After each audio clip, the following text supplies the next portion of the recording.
This is episode 751 of the Rio Grande Foundation's Tipping Point, New Mexico. I'm Paul Gessing. And I'm Wally Drangmeister. I'm president of the Rio Grande Foundation, New Mexico's free market think tank. You can find out more about the foundation at riograndefoundation.org. Wally, the early stages of early voting are underway here in Albuquerque, as well as in several other cities across the state of New Mexico. And of course, we want to remind folks that we have talked to on this program 4 of the mayoral candidates. Actually, one of those dropped out. Daniel Chavez is no longer running, although he is still listed on ballots. But you can see interviews, if you want to, with him, as well as with Darren White, Mayling Armijo, and Eddie Varela. We also have candidate surveys from those folks. So if you're getting ready to vote for mayor in Albuquerque, please do check those out. They're posted prominently at riograndefoundation.org. In the meantime, we also have a big issue on the ballot in which the APS school district is looking for a $350 million bond. That is debt that they will undertake, that will be paid back by the taxpayers, of course, to the tune of $350 million. A lot of money. Plus interest. Plus interest, yes. And the Rio Grande Foundation is definitely concerned about that for a number of reasons. I had an opinion piece in Sunday's Albuquerque Journal. I talked to Channel 7 about this issue as well. So of all the bonds, and I'm of the vote no on all bonds kind of, that's my bandwagon, even though it rarely succeeds in terms of getting those bonds to actually fail and getting people to reject them. I always find myself in the minority in that regard. This one, I think, is especially worth consideration. So I'm going to lay on a few data points here. Student enrollment at APS has dropped by more than 20,000 students since 2016, going from approximately 85,000 to close to 65,000. So that's a lot of drop in the student population. That's about 25%, by the way. And between the increase in spending from predominantly Santa Fe, but of course, by renewing and giving the APS district more bond money, you've increased their per pupil spending to $35,384 per student. That's a lot of money. That is because we've seen APS shrink so dramatically at a time when there's been money poured into the district. Now, of course, some of the money is going to be used for worthwhile things. Some of it is not. I'm not going to get into that in detail, but I would encourage folks to go onto our websites, airsofenchantment.com in particular, and see the Channel 7 story. Haven't had time to post the Albuquerque Journal story, but it was in Sunday's paper. And at a time of plummeting student populations, we need to be redeploying those dollars, closing some schools. I know that is a uncomfortable discussion, but it's not going to happen with the school board. The school board wants to get reelected. Closing schools is not a comfortable or easy conversation, but if you're going to be replacing air conditioning units or rebuilding schools or repairing roofs or doing whatever, set aside the janitorial and the number of teachers and all those kinds of things.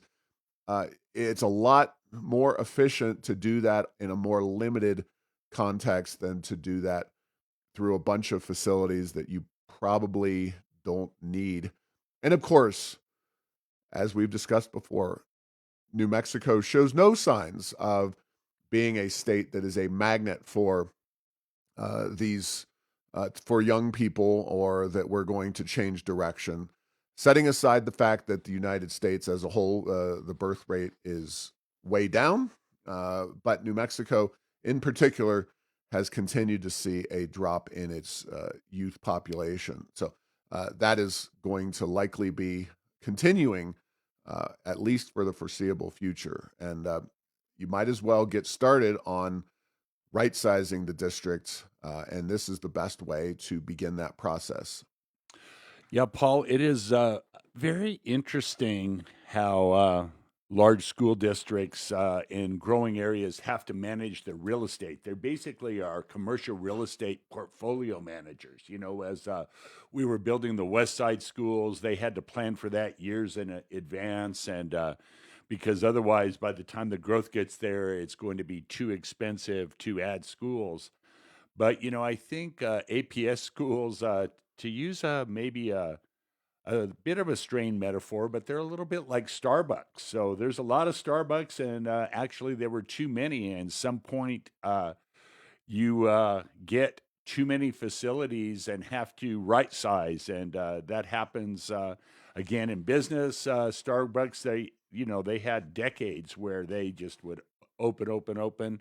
You know, and APS has been on the riding the wave of the growth of Albuquerque that lasted for, 50, 60, 70 years, but it's not growing right now. And in addition to not growing, the demographics are such that two items. One, the population is aging, and older people don't have school age kids that they're sending to the local elementary schools. But in addition to that, the city really isn't growing. So those are two issues that are having to be addressed. And if there's one thing that government, or in this case, government-esque organizations don't do, is they don't cut back well, easily, efficiently, and they don't do it preemptively for sure. They do it only when they're forced into it.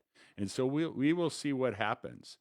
And then a final thought is that when you look at APS, the facilities, are they the best facilities in the world? No, but are, compared to a lot of places that have a whole lot better education system than New Mexico, the schools are not in bad condition. There's not a lot of overcrowding because there's not a lot of students going there. And it reminds me a bit of the Albuquerque when we went to the police substation model, where we're going to build these substations all over Albuquerque. But guess what? No police are in them because that's not how it works anymore. So we'll see what happens. Of all the bond issues that have been defeated, education ones, APS had one a number of years back where people were disappointed and they didn't do a good job selling it. And we'll see if this one gets that same treatment, or whether it passes, with the 70, 80, 90% like they typically do in New Mexico. Yeah, and it's one of the primary differences between the private sector and government. And you can certainly argue that in certain corporations and certain structures, they are maybe too eager sometimes to cut so-called dead weight and to engage in layoffs or reductions in various types of businesses. Uh, all too often, I've seen, for example, we'll just take the example of right here in Albuquerque, Starbucks uptown location right there. Starbucks is closing or has closed. I'm not sure which, that location. Now, Starbucks has many, many locations. Starbucks is a very profitable company. So you wonder to yourself, as just an outsider, well, why would they close that particular location? They are doing so well as an overall business. And obviously, they're looking at either safety issues, which that is a hub, unfortunately, for homeless, and that's a problem. And they may not be making as much money relative to the rent that they're paying. And but but that is based on a cost benefit analysis. Nothing like that happens in government. And it's one of the primary issues with government is that government does not inherently right size itself. It continues, I believe the Reagan quote, very quotable even to this day.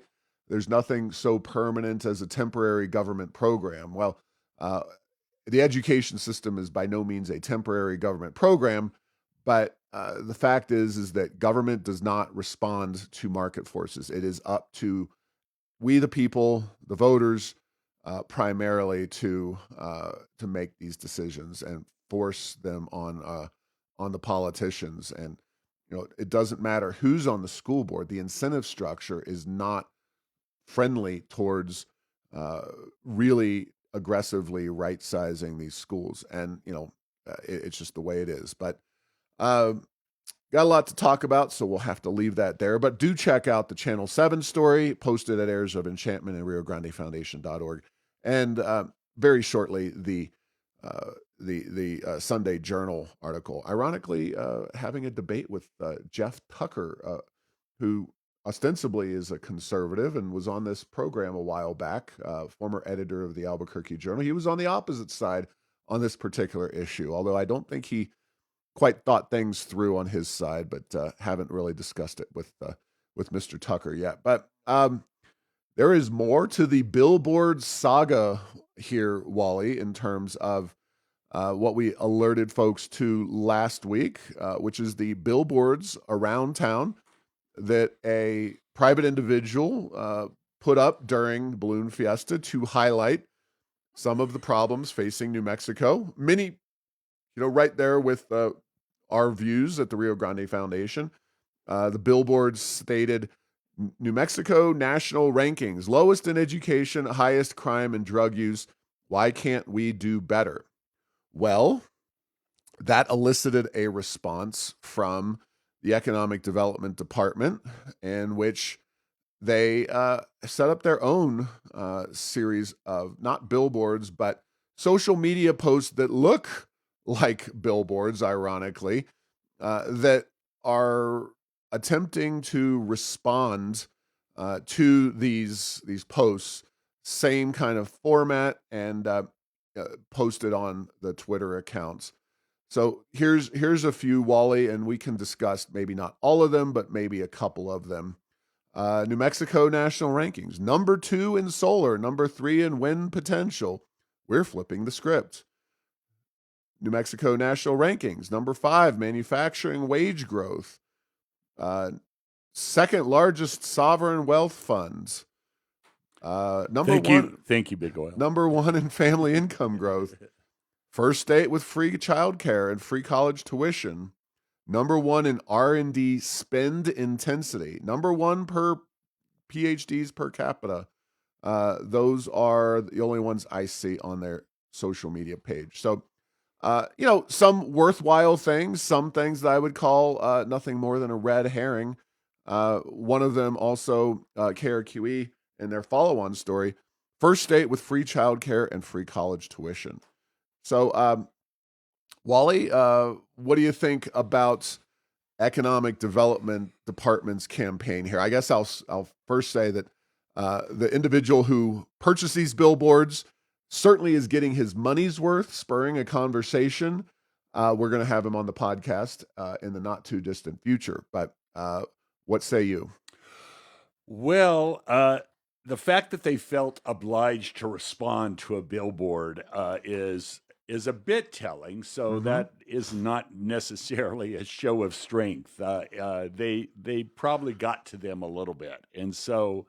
The other thing is they didn't necessarily address the issues that were on the billboard. They came up with a lot of, they kind of changed the topic. Pivot is what they call it in the biz. Yes, they call that a bit of a pivot. It's like, and anyone who've ever heard a politician answer questions, and it's like, I'm glad you asked me that, and then answer a different question. That's what they did. I don't know. A lot of it is, yes, all that PhD thing. Good job. We have 2 national labs here. It's like, that's That's kind of old news. Goes back to World War II. It has nothing to do with the policies of the state of New Oh Mexico. yeah. What have you We're done? not generating massive numbers of PhDs at Yeah. APS. What have you done recently? Which is in 70 years. That's not really been a lot. Right. The other one is that just got me. That just got me to roll my eyes. Is number one in win potential. Whoop-de-doo. Mm-hmm. Here's what I would say: we're number one in education potential because we're last place. We have the most upside in education. So that's potential. That there's the curse of potential. Oh, he's got a lot of potential. Well, we need accomplishments. So and like I say, these are it's it's fine. Good job, guys. It's like you did get the conversation going in a different direction, but the fact is that that education one looms large, and the economic development department nor anyone else, it seems like in the state of New Mexico, either cares or knows or wants to address that issue and what we might do to make that better. So we can talk about other things, and and that's what we're doing. Yeah. So here's one that I wanted to specifically take on.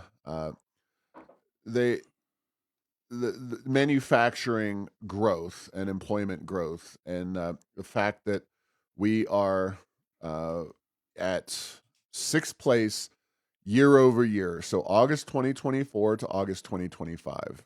And this is employment growth in manufacturing specifically.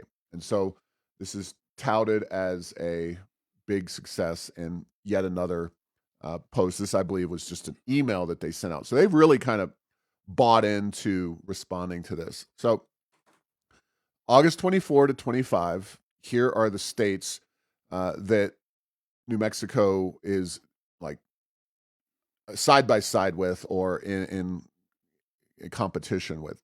Alaska, number one in manufacturing employment growth. Wyoming, Louisiana, Hawaii, Arkansas, and New Mexico. So top five are three of the most sparsely populated, really non-manufacturing states in the country: Alaska, Wyoming, Hawaii. And you can throw New Mexico into that mix because I'm going to share in a second. But Arkansas and Louisiana are fairly significant manufacturing states.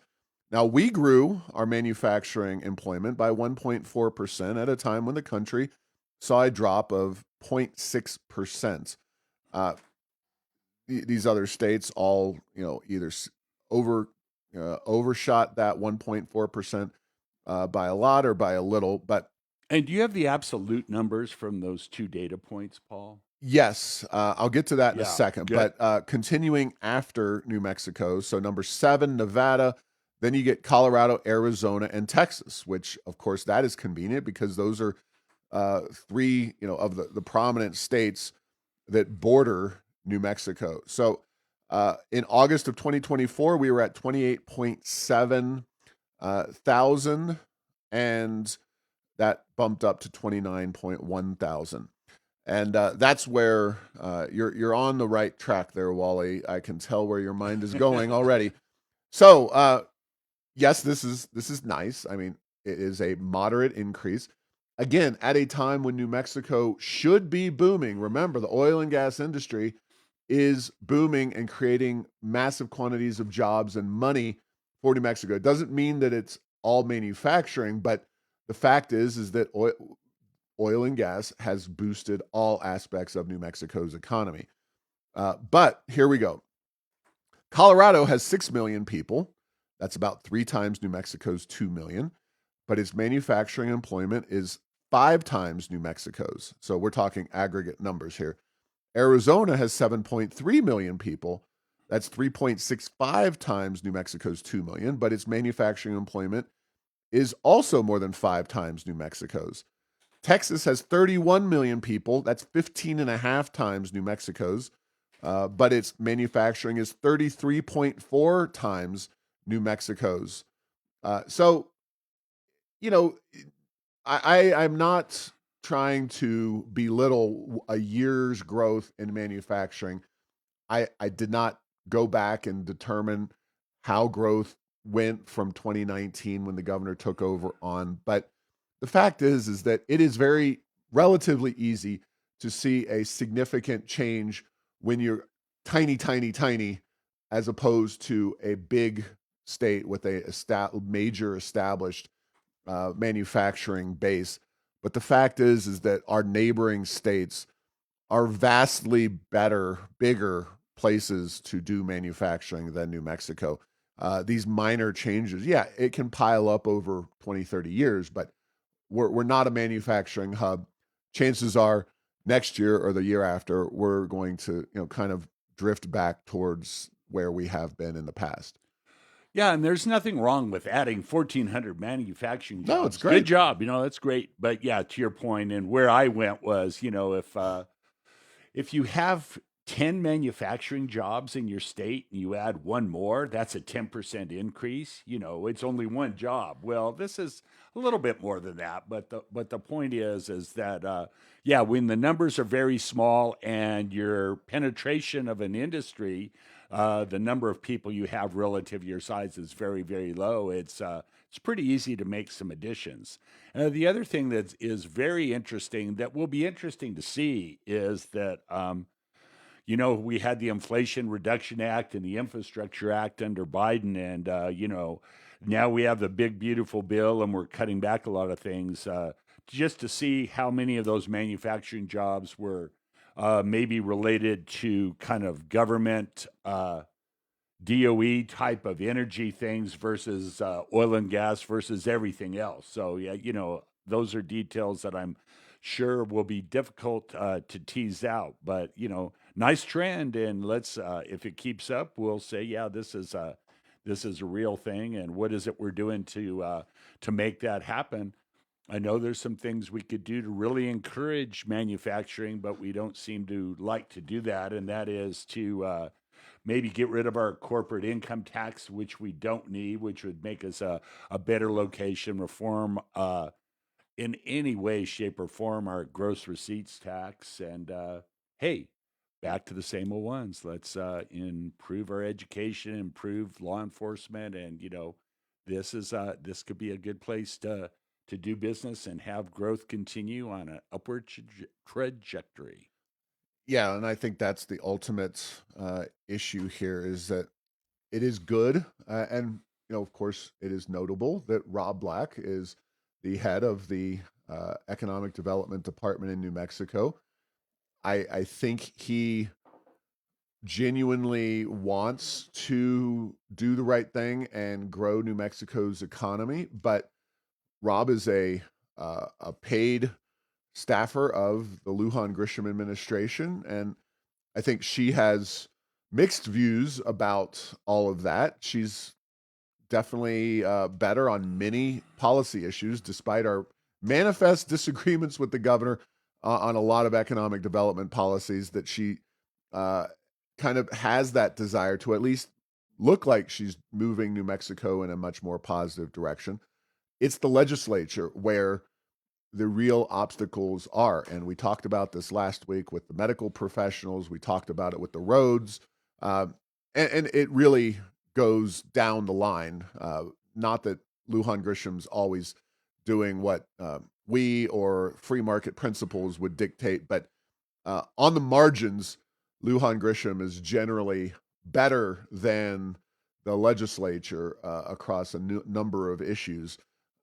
And the legislature is the group that actually needs to act because they are the ones that make these decisions. And the same situation held during the Martinez administration to a much larger degree. Martinez was much more willing to embrace different policy reforms, not maybe as much as we would like her to have been, but the legislature, again, especially the Senate, when she did have a Republican majority for 2 years, just stood implacably in her way. And so what we're getting at here is the legislature is the entity that holds New Mexico back, and they need to be the focus of our attention and ire.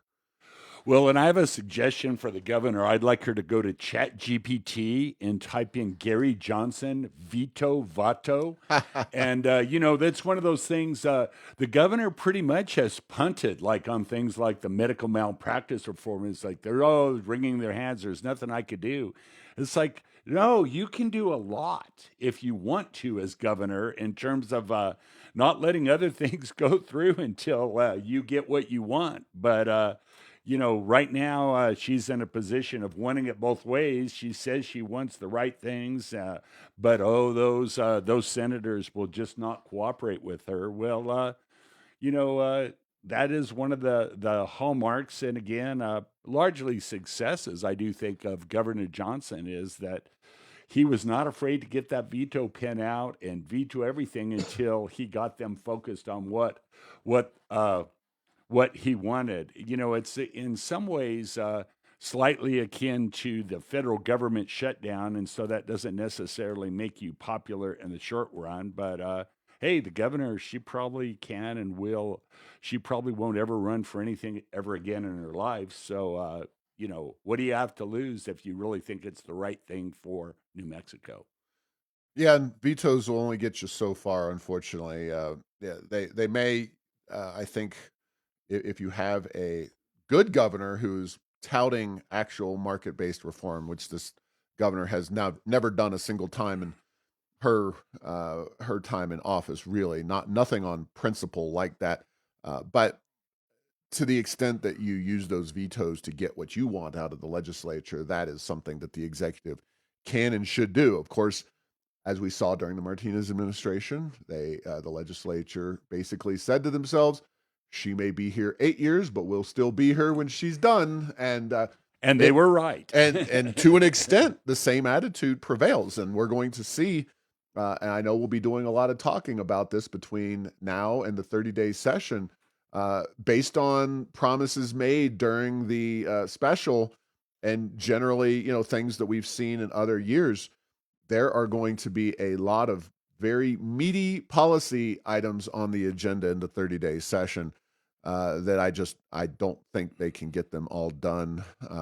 Even the ones we actually want to happen, let alone the ones we don't want to happen. So that's a story for another day, however. Yeah, because legislation is always easier to kill than it is to pass under any circumstances. So True.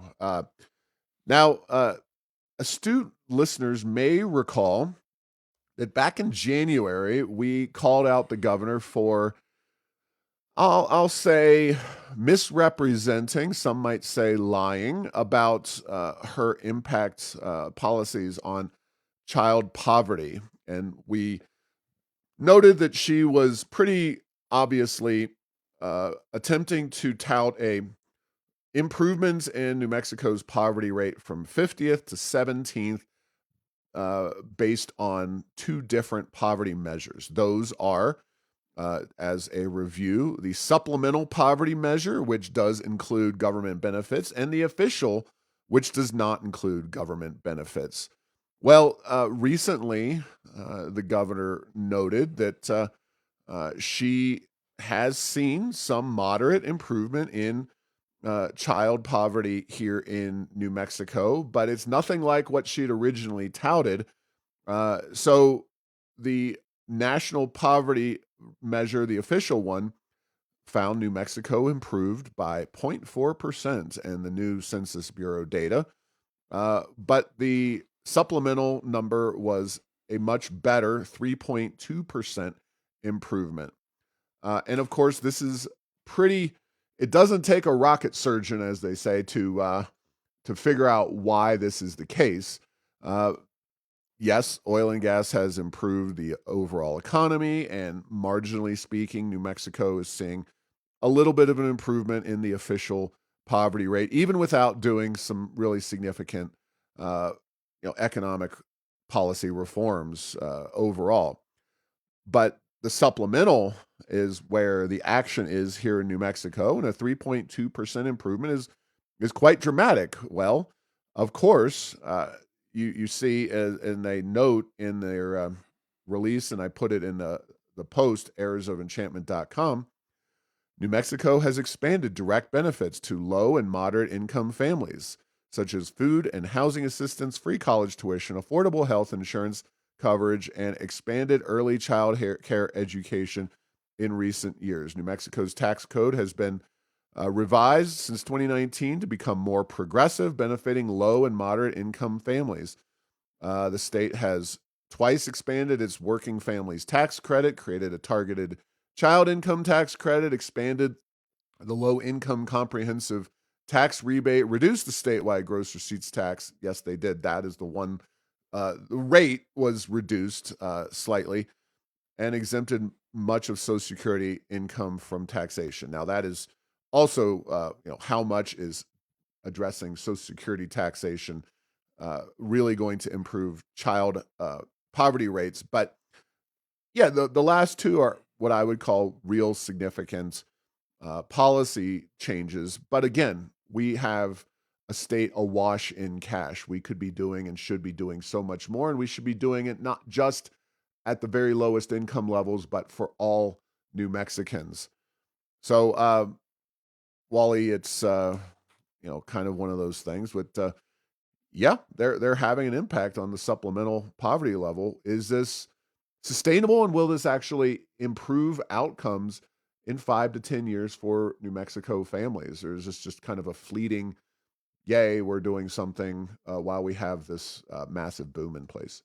Yeah, Paul, that remains to be seen. But let's look at another program that New Mexico has absolutely fallen in love with, and that is Medicaid. And so, we keep adding to the Medicaid rolls, adding to the point where now it's a big factor in basically the potential destruction or breakdown of the healthcare system in New Mexico. And so, in the short term, you know what? These are expansion of welfare programs, and if you're getting these and you need them, yeah, there's no question that if you get more benefits under programs like this, and you're in need in the short term, it's the right thing.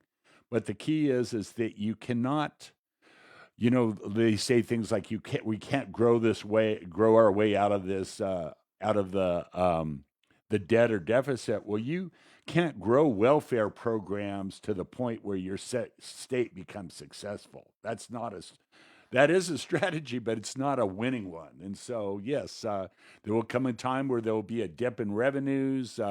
Something may happen at the national level that require even more benefits to keep things like Medicaid going, in terms of the state paying a larger percentage. And some of these things will come under a lot of stress. And then what's the insurance about that is growing the private economy and getting more people employed in a positive way, improving education, all of that. So in the short term, like I say, I'm sure it benefits the people receiving this, but the key is that uh, there's only so much you can grow these programs and say you're being successful as a state, as opposed to setting your state up on a long-term basis for imminent failure. Yeah, and I think there are two different kind of conversations to be had here. One is, are these? Uh, I believe we quoted an LFC Legislative Finance Committee report a year or so back, in which they said the best anti-poverty program is a job. Maybe that wasn't a direct quote, but it was a summary derived from what they were stating in the report. And that is not the way that the legislature and the governor are approaching things here. They are very much of the, we're going to, use these government programs to directly hand cash and checks and benefits to these targeted audiences. So, is it effective? My suspicion is that it will not be as effective in the long term, but it does look good on paper right now, for sure.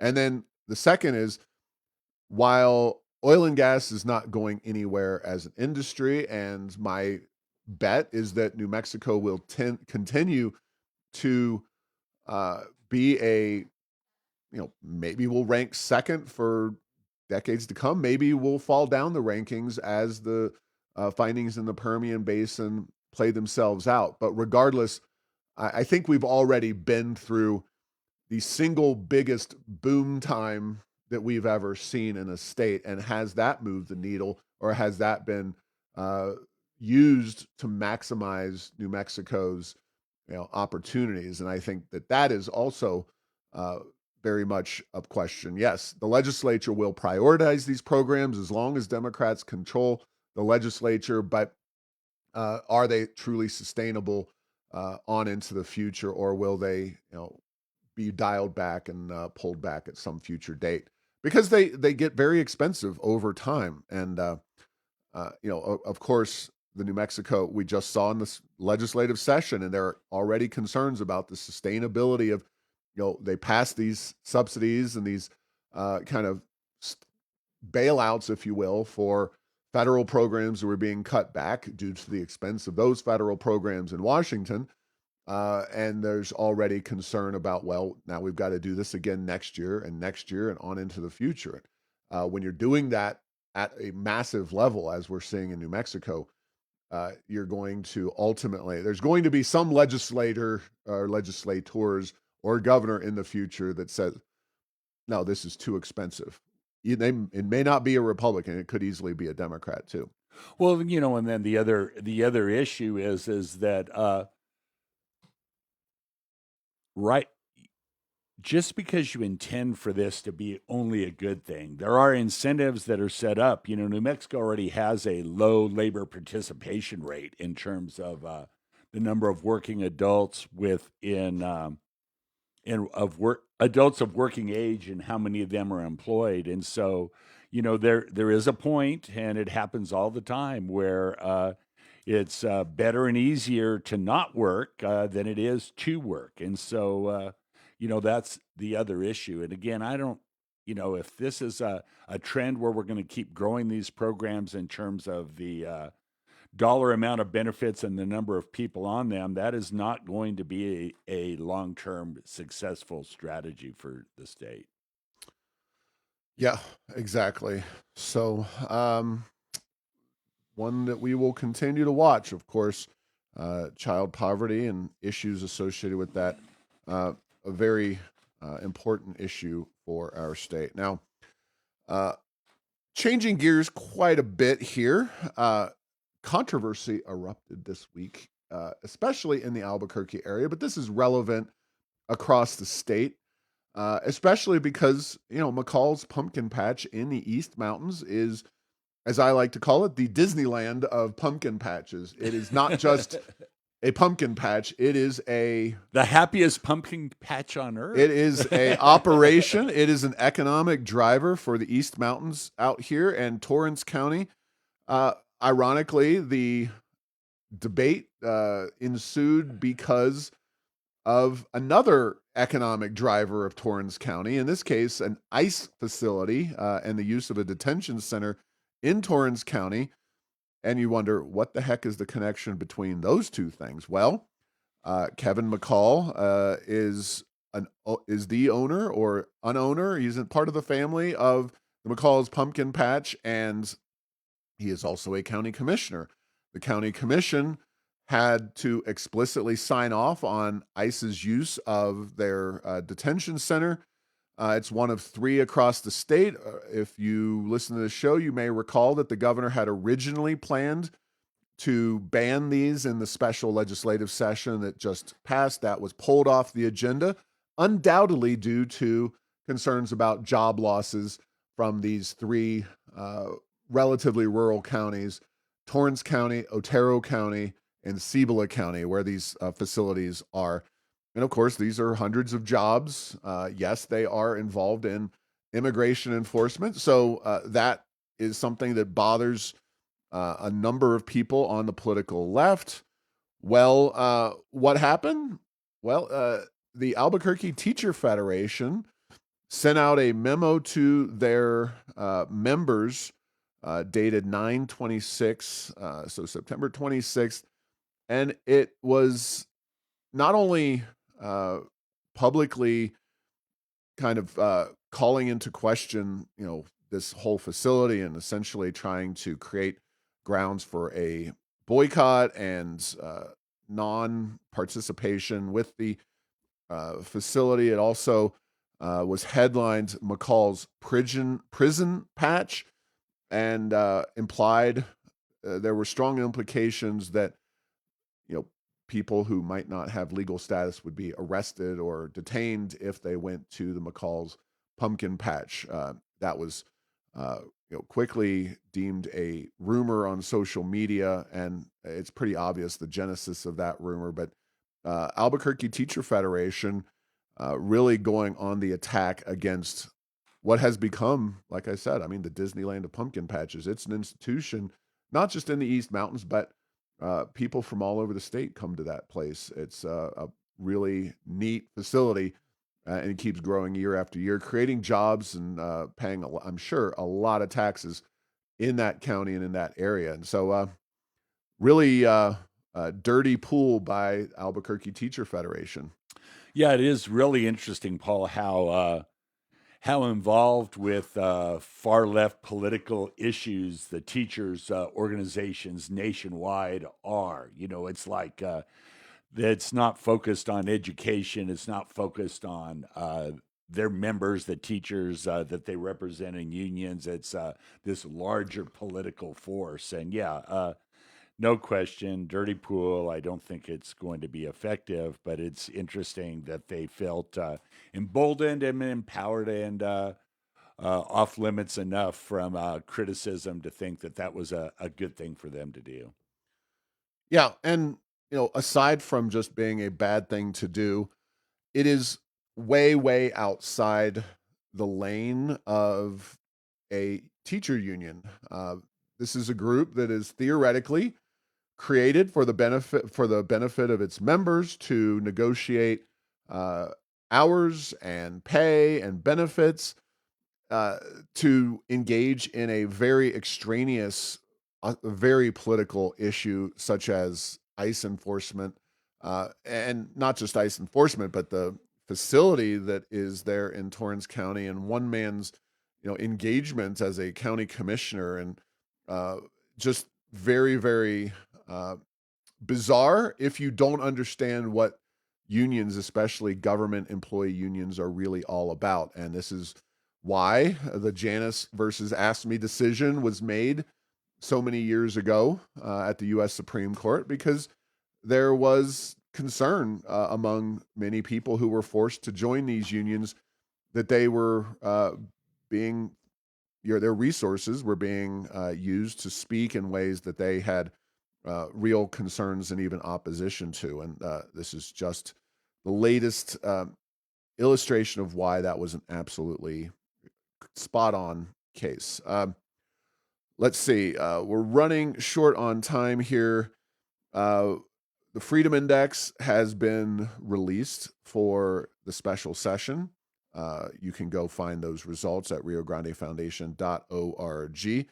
A handful of Republican House members got the very top score of 14.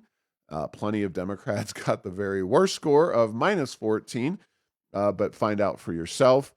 I know we could talk about this in a more detailed way, and maybe we will, but I find the hypocrisy of the governor on nuclear power. She's throwing money at a fusion plant through Pacific Fusion. They're going to be setting up a manufacturing and research facility at Mesa del Sol, but she's celebrating Holtec, which Pacific Fusion is going to require massive subsidization by the state for a technology that may or may not ever get off the ground. Holtec was a storage facility that was going to be unsubsidized and generate guaranteed hundreds of high-paying jobs and really big-time impact economically speaking. It would have been interesting to have Chris Erickson, our buddy from New Mexico State, do a study on that one, but the powers that be would probably not like to hear the numbers on that, because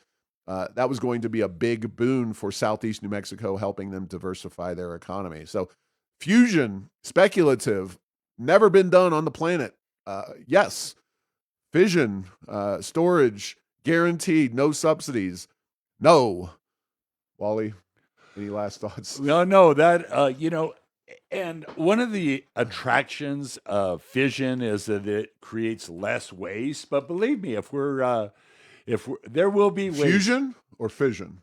Fission does Fission not creates less. create as much waste. Okay. But here's the fact: it's still nuclear, and there's still going to be waste, and things are still radioactive, and